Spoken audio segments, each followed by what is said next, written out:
것을 이루어가신 그 모범에 보여주신 그 선진들의 믿음의 선진들의 본을 받아서 교회 여러분도 그렇게 하나님의 은혜의 강가에서 주신 사명을 잘 감당하기를 원하는 그러한 믿음의 고백인 줄 믿습니다. 이 고백이 우리의 삶에 잘 적용되길 원합니다. 이 시간 우리에게 주시는 하나님의 말씀은 누가복음 19장 1절에서 10절의 말씀입니다.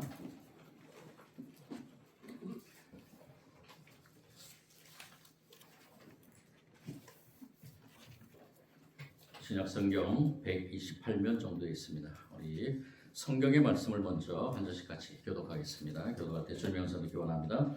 예수께서 여리고로 들어가 지나가시더라. 삭개오라 이름하는 자가 있으니 세리장이요 또한 부자라. 그가 예수께서 어떠한 사람인가 하여 보고자 하되 키가 작고 사람이 많아 할 수 없어 밖으로 나가서 얘기하여 돌을 모아 나무에 올라가니 이는 예수께서 그곳으로 지나가시게 됩니다. 예수께서 그곳에 이르사 쳐다보시고 이르시되 삭개오야 속히 내려오라. 내가 오늘 내 집에 유하여야 하겠다 하시니 그들이 내려와 즐거워하며 영접하거늘 무사람이 보고 수군거려 이르되 저가 죄인의 집에 유하러 들어갔도다 하더라. 삭개오가 가서 주께 여짜오되 주여 보시옵소서 내 속에 절망을 가난한 자에게 주시사오며 만일 그의 것을 속여 빼앗은 일이 있으면 내 작정이나 갖게 되나이다. 예수께서 이르시되 오늘 구원이 이 집에 이르렀으니 이 사람도 아브라함의 자손이미로다. 그가 온 것은 잃어버린 자를 찾아 구원하려 함이니라. 아멘. 한 2달 동안 달이 넘죠. 한 3달 정도 우리 노회에서 평신도 성경 간사 제도를 통해서 또 교회마다 지금 부교육자들이 우리 지역에 오지 않기 때문에 다음 세대들을 지도하는 양성하는 그러한 설교자들을 매주 토요일마다 양성하며 교육하고 있습니다. 이제 2월 한 달이 남았는데 그 강의를 이제 목사님들이 와서 하시면서 또 제가 그 강의의 전반부를 인도하고 있습니다. 그런 가운데서 그 모임에 그 교육에 참여한 4분의 장로님이 계신데요. 한 장로님이 이런 말씀을 하셨습니다. 그때 제가 아주 큰 충격을 받았는데요. 자신의 지역에 사는 어떠한 한 부부가 자살을 했는데 그 자살의 원인이 무엇이냐? 바로 외로움이었다는 것입니다. 그 부부는 한 달에 1,000만 원 이상이 수입이 되는 그런 가정이었습니다. 건물의 임대료나 또 자신들이 은퇴하면서 연금이나 이런 것들을 다 하면은 한 달에 1,000만 원 이상을 소유하는 그러한 두 부부였다는 것입니다. 그런데 어느 날 갑자기 자살을 했다는 것입니다. 그 이유를 가만히 들여다보니까 이 두 부부는 외로움이 아주 극심했다라고 이렇게 얘기를 합니다. 물론 우울증도 있었겠죠. 그런데 왜 이렇게 외로움을 갖는가? 지금 통계학적으로도 보면은 노인의 외로움이 우리나라에 아주 극심하다는 것을 알게 됩니다. 노인의 외로움뿐만이 아니죠. 이 시대에 이 포스트모더니즘 시대를 살아가는 사람들, 즉 홀로 생활하는 그러한 것이 아주 강한 이 시대에서 자신도 모르게 찾아오는 외로움들이 있다는 것입니다. 어느 카페를 가서 보더라도 거의 대부분이 서로 만나는 그러한 상황에서도 스마트폰을 들여다보면서 그 스마트폰을 보면서 홀로 자신이 카페에 있다는 어떻게 보면 증거를 드러내는 그러한 것이 많이 보입니다. 또 많은 그 모임 속에서도 자신이 과연 이 모임 속에 왜 왔는가를 잘 모르는 그리고 그것을 잘 표현하지 못하는 그런 경우가 많이 있다는 거죠.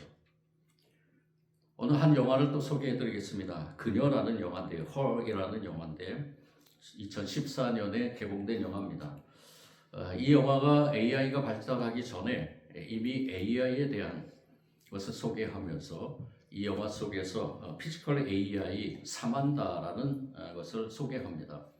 이 주인공이 테오도르라는 사람인데 지금 저 포스터에 나오는 이 테오도르가 굉장한 극심한 외로움, 여러 가지 일을 하지만은 자신의 외로움 속에서 집에 들어가면은 아무도 없는 그러한 가운데서 이 AI, 피지컬 AI를 소개받게 됩니다. 사만다라고 이름을 지어줬는데, 그래서 집에 들어오면은 이 피지컬 AI와 대화를 합니다. 내가 오늘은 이렇게 했다. 그러니까 대답을 해주고, 또 이러이러한 걸 내가 많은 것을 통해서 얻었다 또는 잃었다, 또 많은 갈등을 느꼈다라고 이렇게 얘기하면서 이 피지컬 AI 사만다와 이야기를 나눕니다. 여자 이름이죠. 이러한 이 AI를 통해서 이 주인공인 테오도르는 많은 위로를 받습니다. 수많은 사람과 연결된 도시 한복판에서 정작 자신의 존재를 알아주는 그런 한 사람을 찾았는데 그 사람이 사람이 아니라 안타깝게도 AI였다는 것이에요. 지금 이 시대에도 많이 그렇죠. 많은 사람들을 만나면서도 외로움을 많이 타고 외로움 가운데서 자신이 어떻게 해야 될지를 모르는 그러한 경우가 참 많이 있습니다. 나의 직함, 나의 재산, 나의 평판이라는 껍데기가 아니라 나의 존재 자체를 알아봐주는 그런 단 한 사람이라도 있다면은 이 외로움이 해결될 수 있을 텐데요. 참 그렇게 만나기가 쉽지 않다는 거죠. 어느 그래도 이러한 글이 있었습니다. 어느 A씨가 참으로 아주 사람들이 보기에는 성공했다라는 그러한 삶을 살았다고 합니다. 돈이라는 차가운 그러한 유리벽을 만나며 또 자신이 처해 있는 그러한 명예와 체면에 숨이 막히는 그러한 이것을 갑옷이라고 표현했는데요. 이 돈이라는 그러한 차가운 유리벽과 그리고 이 명예와 체면이라는 숨 막히는 갑옷 사이에서 다른 사람들이 보기에는 성공했다고 하지만 나는 그곳에서 헤어나기가 쉽지 않다라고 하면서 글을 썼습니다. 이 사람이 왜 이 글을 썼는가? 자신은 이곳에서 해방되기를 원했다는 거죠. 돈에서 해방되며 명예와 그리고 자신이 속해 있는 그곳에서의 그런 위치, 권력에서 해방되기를 원하는 이러한 심정으로 아마 이 글을 썼을 것입니다. 자신이 누군가를 진정으로 자신의 존재를 알아봐주는 그러한 한 사람을 만나기를 원했다는 그러한 글이었습니다. 이러한 부나 명예나 그리고 체면이나 이런 것들이 오히려 자신을 외로움에 갇혀 있게 한다는 것이 이 시대적 상황이라는 것입니다. 바로 우리가 느끼는 그러한 고립감, 이 외로움, 수많은 좋아요라는 디지털 함성 속에서 한 사람의 목소리도 듣지 못하는 그러한 완벽한 소외가 우리 이 사회를 지금 지배하고 있는 것입니다. 300개 연결된 손에 쥐고 있지만은 300개 연결을 손에 쥐고 있지만 지금 당장 자신의 고독을 나눌 사람의 단 한 개의 연결도 못하고 있는 그런 외로운 고독감이 우리 삶 안에 가득 차 있다는 것입니다. 이러한 모습을 우리 앞에서 이러한 모습을 가지고 살아가는 그 대안점이 과연 무엇인가? 수많은 그러한 물질이 내 앞에 있더라도 그 물질 가운데서 내가 진정한 자유함을 가지고 외롭지 않게 이 삶에서 내가 무엇인가를 향해 한 걸음 한 걸음 걸어 나간다면 그 삶 속에서 나를 지배하는 그 누군가는 누구일까라는 것을 오늘 이 시간 이 삭개오를 통해서 우리가 한번 만나보기를 원하는 것입니다. 외로움과 고독감, 오늘 이 외로움과 고독감은 이 시대뿐만이 아니라 전 시대에 걸쳐서 일어나는 현상입니다. 삭개오도 거기에 예외가 될 수는 없겠죠. 삭개오에는 많은 물질적 풍요 속에 감추어진 깊은 소외감을 가졌던 실존 인물입니다. 이 삭개오라는 인물, 그의 삶을 깊이 들여다보면 그 시대적 상황에서 바라보면서 이 삭개오는 얼마나 외로웠을까라는 생각이 듭니다. 이 삭개오가 누굽니까? 이 삭개오는 세리장이었습니다. 세리장이면 그 당시에 많은 부를 누리는 그러한 사람이었습니다. 그리고 사회적 지위도 가졌겠죠. 삭개오는 예수님을 보려고 앞으로 나갈 그러한 어쩌면은 많은 것들 동원해서 그렇게 나갈 수도 있었겠죠. 그런데 이 삭개오는 자신만을 가두고 있는 그 외로움 속에서 헤어나오지 못했다는 것을 알게 됩니다. 이 삭개오는 죄인이라는 낙인이 찍힌 존재였기 때문입니다. 어느 누구 앞에서도 서지 못하는 이러한 죄인의 낙인이 찍힌 이 삭개오는 예수님이 온다는 소식을 듣고 어디로 갔느냐? 예수님을 만나러 간 것이 아니라 나무 위로 올라갔다라고 얘기합니다. 제가 그림을 하나 보여드리겠습니다. 나무 위로 올라간 이 삭개오의 모습. 다른 밑에 있는 사람들은 보지 마시고 삭개오만 한번 보시기 바랍니다. 저는 이 그림을 가만히 들여다보면서 삭개오의 내면을 한번 들여다봤습니다. 삭개오는 과연 이때의 심정이 어떻겠는가? 예수님을 만나기 전에 그 심정이, 그 삭개오를 이야기하는 겁니다. 이 뽕나무 위로 달려가서 올라간 이 삭개오는 어떠한 심정을 갖고 있었는가? 외로움과 고립과 이러한 이미지가 가득 담겨 있는 그러한 그림이라고 생각이 됐습니다. 이 외로움에 처해 있는 이 삭개오, 달려가고 나무에 오르는 것, 세리장이고 부자였지만은 그는 사회적 구조에서 절대로 허락하지 않는 그러한 모순 속에서 한 나무로 달려갔던 것입니다. 달려간 이 나무에 오른 이 삭개오의 그러한 존재는 외로움의 존재였다는 것을 알게 됩니다. 이 외로움의 존재 속에서 이 삭개오는 자신의 그 경계, 사람들과 자신들과의 그 거리감, 그 경계 속에서 자신이 몰래 예수님을 바라보길 원했다는 것입니다. 예수라는 사람이 과연 어떤 사람인가? 많은 들려오는 소리에는 이러이러한 사람이었는데 과연 어떻게 생겼는가? 어떠한 모습을 가졌는가? 어떠한 말을 하는가? 아마 이 삭개오는 그 외로움 속에서 뭔가 한 가지 희망을 찾고자 이 나무 위로 올라가지는 않았는가라는 생각이 든 것입니다. 이 나무 위로 올라간 삭개오에 다가오신 분이 계시죠. 그분이 누구십니까? 예수님이었습니다. 예수님과 삭개오의 만남은 참 위대한 만남이라고 표현할 수 있습니다. 삭개오는 뽕나무로 가서 예수님이 어떤 분인가를 보기를 원했지만 예수님은 직접 이 뽕나무 밑으로 찾아오셔서 삭개오를 바라보시고 삭개오에게 말씀하십니다. 뭐라고 말씀하십니까? 삭개오여, 속히 내려오라. 내가 오늘 네 집에 머물러야 하겠다. 내가 오늘 내 집에 그 뒤에 반드시라는 것이 생략되어 있습니다. 반드시 머물러야 하겠다. 삭개오는 급히 내려와서 즐거워하며 예수님을 영접합니다. 이 삭개오와 예수님의 만남은 놀라운 만남입니다. 위대한 만남입니다. 저와 여러분도 아마 경험했을 것입니다. 예수님이 저와 여러분에게 찾아오셨습니다. 저와 여러분의 심령 속에 예수님이 찾아오셨습니다. 예수님이 찾아오셔서 예수님께서 저와 여러분에게 말씀하셨습니다. 내가 누군지 아느냐? 내가 너를 사랑한다. 내가 너를 구원하겠다. 너는 나를 찾고 또 찾으라. 예수님께서 말씀하신 그 음성을 들은 저와 여러분인 줄 믿습니다. 삭개오는 이 예수님의 음성 속에 뭐라고 대답했느냐? 즐거워하며 그를 영접했다고 말합니다. 예수님은 뽕나무 아래서 걸음을 멈추고 삭개오를 쳐다보고 그리고 그 멈춤 속에서 세상의 논리와 그리고 그 세상의 모든 것들을 다 파괴시키면서 이 삭개오를 부르시고 삭개오의 집에 유하기를 원했다는 것입니다. 어떤 시인의 그러한 19절처럼 한 사람이 들어오는 것은 실로 어마어마한 일이다. 왜냐하면 그 사람의 전생에 즉 그 사람의 과거와 현재 그리고 미래가 들어오기 때문이다. 예수님께서 이 삭개오를 만난 것은 바로 그런 것입니다. 예수님께서 이 삭개오를 만남으로 인해서 예수님의 모든 것이 이 삭개오에게 다가간 것입니다. 예수님의 모든 것은 무엇이냐? 바로 하나님의 나라입니다. 하나님의 나라가 이 삭개오에게 다가간 것입니다.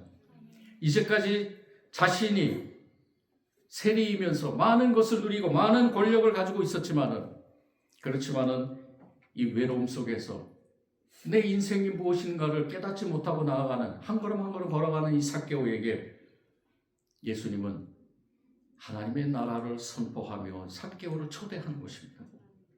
너 외롭지 마라. 너 홀로 있지 마라. 너는 하나님의 나라의 백성이다. 하나님의 나라의 백성은 나와 함께 가야 될 것이다. 예수님이 그 초대한 자리에 삭개오가 응답한 것입니다. 이건 놀라운 사건입니다. 한 인생의 삶을 구원으로 인도하는 그러한 만남의 장이었던 것입니다. 삭개오는 예수님을 관찰하려 했지만 예수님은 그를 만나러 오셨습니다. 먼저 찾아오셨습니다. 예수님은 그의 얼굴을 쳐다보시며 그의 죄, 그의 돈, 그의 지위가 아닌 상처받고 고립된 그의 존재를 바라보신 것입니다. 죄악의 외로움의 터널에서 끄집어내는 그런 놀라운 만남이었다는 것입니다. 오늘 우리도 예수님의 음성을 듣고 영혼이 움직이는 사건이 있어야 될 줄 믿습니다. 저와 여러분이 예수님을 만났습니다. 예수님을 만나는 것으로 끝난 것이 아니라 이제는 우리가 예수님과 같이 동행하며 혹시나 내 삶에서 어떠한 한 부분이 공허한 것이 있다면 그것에 누구를 채워야 될 것인가? 바로 예수 그리스도를 채워야 될 줄 믿습니다. 우리 안에 성령님께서 함께 하심을 믿는다면 그 믿음을 가지고 우리의 삶 속에서 놀라운 하나님의 역사를 이뤄갈 때 우리는 외롭지 않다는 것입니다. 저와 여러분은 참 그래서 복 있는 자인 줄 믿습니다. 이렇게 예수님께서 이렇게 삭개오에게 은혜를 내려주실 때 저 그림을 한번 보십시오. 예수님과 삭개오의 그 눈맞춤 속에서 다른 군중들은 어떻게 하고 있었는가? 어떻게 하고 있습니까? 서로 수근수근거리면서 삭개오를 바라보지 않습니다. 삭개오는 왜 예수님을 만나는 가운데서 삭개오를 왜 바라보지 않고 있는가? 그들에게는 삭개오는 죄인이었다는 것이죠. 죄인으로 정죄한 것입니다. 수군거리면서 불만의 논리를 펼칩니다. 우리의 율법에는 이러한데 왜 이 예수는 이 삭개오에게 당하는가? 예수라는 사람은 선지자가 아닌가? 예수라는 사람은 랍비가 아닌가? 자신들에게 많은 가르침을 줬던 그 예수, 이 예수도 율법 아래에 있어야 된다는 자신들의 그 가치관에 갇혀서 이 삭개오와 예수를 향해서 수군거리고 있었다는 것입니다. 수군거려 이르되 저가 죄인의 집에 유하러 들어가도다. 정죄한 것이죠. 전통적인 율법의 잣대로 예수님의 그 행동이 불공정하다고 판단했던 것입니다. 이들의 판단은 과연 옳은 것일까? 이들이 수군거리는 것은 과연 옳은 것일까? 저와 여러분은 이미 알고 있습니다. 이 수군거림은 절대로 옳지 않다는 것입니다. 예수님께서 만나는 모든 사람들은 하나님의 은혜 아래에 있는 사람들이고 그리고 우리가 이렇다 저렇다 판단할 수 없는 그러한 상황 속에서 우리는 단지 그 예수님의 은혜를 입은 그 사람을 위해 기도할 뿐이라는 것입니다. 군중들의 수군거림, 이것은 바로 기존 구조의 격렬한 저항을 의미한다라고 이렇게 얘기를 합니다. 그들의 정의는 명확했다는 것이죠. 그들이 말하는 정의는 인과응보적인 정의였습니다. 죄인은 벌받아야 하고 의인은 상을 받아야 한다. 죄인은 격리되어야 한다. 이것이 그들이 평생 지켜온 율법적인 그러한 규도의 구조였다는 것입니다. 그러나 예수님의 움직임은 이 구조를 정면으로 위반합니다. 예수님은 심판이 아닌 교제를 선택하셨습니다. 신학자 칼바르트는 이 상황을 이렇게 얘기를 합니다.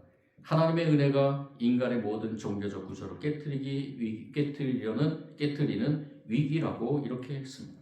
하나님의 은혜가 인간의 그 구조, 모든 종교의 구조를 깨트리는 위기다라고 이렇게 얘기합니다. 그들의 수군거림을 통해서 얘기한 거죠. 예수님은 그들의 그 움직임 속에서 올바른 하나님의 정의를 선포하십니다. 우리에게는 위기였지만 예수님에게는 하나의 소망이었다는 것입니다. 또 다른 한 사람이 하나님의 백성이 되는 참 소망을 가졌다는 것입니다. 그들의 정의로는 예수님의 사랑을 담을 수가 없었습니다. 그들의 구조는 은혜라는 새로운 움직임 앞에서 삐걱거리기 시작한 것입니다. 저와 여러분의 삶 속에서도 하나님께서 주신 그 은혜를 통해서 놀라운 하나님의 역사를 이뤄갈 줄 믿습니다. 우리에게 주신 하나님의 은혜는 바로 그것입니다. 삭개오와 같은 저와 여러분, 죽을 수밖에 없는 저와 여러분, 그 삶 속에서 주님께서 우리에게 찾아오시고 놀라운 하나님의 은혜를 베풀어 주셔서 세상이 뭐라고 얘기하든, 세상의 구조가 어떠하든, 세상이 원하는 것이 무엇이든 우리는 그것과는 상관없이 오직 주님과만 동행하며 주님이 주신 참 자유함, 외로움 속에서의 자유함을 누리는 저와 여러분인 줄 믿습니다. 이렇게 예수님을 만난 이 삭개오, 새로운 믿음의 여정을 시작하게 되죠. 이제까지 외로웠던 그 삭개오는 이제는 모든 외로움 속에서 해방된 이 삭개오가 주님 앞에 당당하게 이렇게 선포를 합니다. 주님, 오늘 말씀에 보시옵소서, 내 소유의 절반을 가난한 자들에게 주겠사오며 만일 누구의 것에 속여 빼앗은 일이 있으면 내 갑절이나 갚겠나이다. 아주 놀라운 선포입니다. 예수님을 만난 이 삭개오가 이렇게 얘기한 것은 이제는 주님, 저는 외롭지 않습니다. 누가 함께하기 때문에? 주님이 함께하기 때문에, 예수님이 함께하기 때문에. 돈도 아닙니다. 내 형제 자매도 아닙니다. 내 권력도, 내 위치도, 내 상황도 아닙니다. 내가 그 속에서 꿋꿋하게 내 삭개오라는 이름, 여러분들 오늘 말씀에서 예수님께서 삭개오야 내려와라 이렇게 말씀하신 이유를 아십니까? 삭개오라는 그 이름, 그 이름의 존재에 예수님께서 새로운 생명을 불어넣어 주신 것입니다. 외로운 삭개오가 아니라 이제는 하나님의 영이 깨어난, 영적으로 이제 하나님의 나라의 백성임을 선포받은 이 삭개오라는 새로운 이름을 불어넣어 주신 것입니다. 하나님의 은혜가 바로 이런 것입니다. 이 은혜를 받은 이 삭개오는 이제 결단하며 믿음의 여정을 한 걸음 걸어나갈 때 이제는 누구를 위하여 살겠는가? 이제는 누구와 함께 살겠는가? 이제는 내가 돈이 아니다. 이제는 내가 권력이 아니다. 명예가 아니다. 이제는 내가 오직 주님과 함께 사는 것이 나의 모든 삶에서 주님께서 주신 참 자유함을 누리는 것이다 라는 것을 선포한 것입니다. 예수님께서는 이 삭개오와 삭개오의 가정에 선포합니다. 오늘 구원이 이 집에 이르렀다. 인자가 온 것은 잃어버린 자를 찾아 구원하려 함이라. 아멘. 예수님께서 오신 이유는 바로 이것입니다. 예수님께서 이 땅에 오신 이유는 저와 여러분을 위해서, 이 땅에 죽어가는 영혼들을 위해서, 이 땅에 외롭고 그리고 절망하고 슬퍼하고 고통스럽고 갈등하는 그 사람들을 위해서, 구원을 위해서 이 땅에 오신 줄 믿습니다. 회개의 선언은 율법이 요구하는 배상을 훨씬 뛰어넘는 급진적인 실천에 이르렀다라고 또 누가 얘기합니다. 급진적인 실천, 저와 여러분에게도 이러한 역사가 일어나야 될 줄 믿습니다. 여러분들 혹여나 아직까지도 우리 주님을 인격적으로 만나지 못하셨으면 기도하시기 바랍니다. 주님께서 찾아올 줄 믿습니다. 주님께서 찾아오셔서 우리 삶에서 역사하길 원합니다. 여러분들 거부하지 마시고요. 이 삭개오처럼 주님을 기꺼이 맞아들이시고, 그리고 새로운 차원의 행동하는 그 신앙의 차원으로 주님 앞에 나가길 원합니다. 이러한 삶을 통해서 놀라운 하나님의 역사는 이루어지게 됩니다. 위대한 만남, 이 만남은 우리의 믿음을 더욱더 성장시키고 또 이 믿음을 통해 성장된 믿음을 통해서 놀라운 하나님의 역사가 이루어지게 된다는 것입니다. 이러한 트라이앵글의 구조는 변하지 않습니다. 주님께서 우리에게 주신 귀한 은혜의 삶에서 저와 여러분이 한 걸음 한 걸음 걸어나가며 그 걸어가는 모든 삶에서 이제는 주님과 동행하는 귀한 삶에서 놀라운 하나님의 역사를 이뤄가게 될 줄 믿습니다. 삭개오의 이야기, 이거는 2000년 전에 한 키 작은 부자의 이야기가 아닙니다. 이것은 물이라는 익명의 벽에 갇혀 죄인이라는 낙인의 고통받으면서 체면이라는 나무에 숨어 있는 바로 우리의 이야기입니다. 예수님의 선포는 과거형이 아닙니다. 바로 현재입니다. 인자가 온 것은 잃어버린 자를 구원하려 함이라. 찾아오심의 그 예수님의 본질을 우리가 깨닫고 움직이는 그러한 우리의 삶, 우리의 믿음의 여정이 되길 원합니다. 그분은 오늘 우리가 살아가는 이 여리고를 지나고 계십니다. 그분은 우리가 숨쉬는 뽕나무를 정확히 아십니다. 그리고 지금 저와 여러분의 얼굴을 보시면서 그리고 저와 여러분의 이름을 부르고 계십니다. 그 이름에 저와 여러분이 다시 한번 새 힘을 얻기를 원합니다. 아무개야 속히 내려오라. 내가 오늘 너의 그 고독한 집으로 너의 그 상처받은 삶으로 내가 반드시 들어가겠다. 주님께서 말씀하신 그 말씀 속에 저와 여러분이 믿음의 고백으로 선포하며 오늘 이 시간 귀한 하나님의 은혜에 보답하는 그러한 믿음의 다짐이 일어나기를 원합니다. 위대한 만남으로 믿음의 본질적인 변화가 일어나 삶 속에서 참된 하나님의 나라의 백성으로 선포되기를 간절히 축원합니다. 하나님 감사합니다. 삭개오를 통해서 우리에게 말씀하시고자 하는 하나님의 음성, 그 음성에 귀 기울이며 이 시간 귀한 말씀을 같이 나눴습니다. 성령님 우리에게 임재하여 주시며 우리의 잠자는 영이 다시 한번 깨어나게 하여 주시고 우리의 믿음의 여정 속에서 우리를 부르시는 그 음성, 세밀한 음성을 듣게 하여 주시고 때로는 강권적으로 역사하는 주님의 손길 속에 우리가 순종함으로 나아가게 하여 주셔서 주님의 귀한 뜻을 이뤄가는 데 부족함 없는 우리의 삶을 통해 놀라운 하나님 나라의 백성으로서 또 복 있는 자로 다시 한번 살아가게 하여 주옵소서. 이 시간에 귀한 말씀으로 인도해 주실 우리 주 하나님께 감사드리며 예수님 이름으로 기도드립니다. 아멘.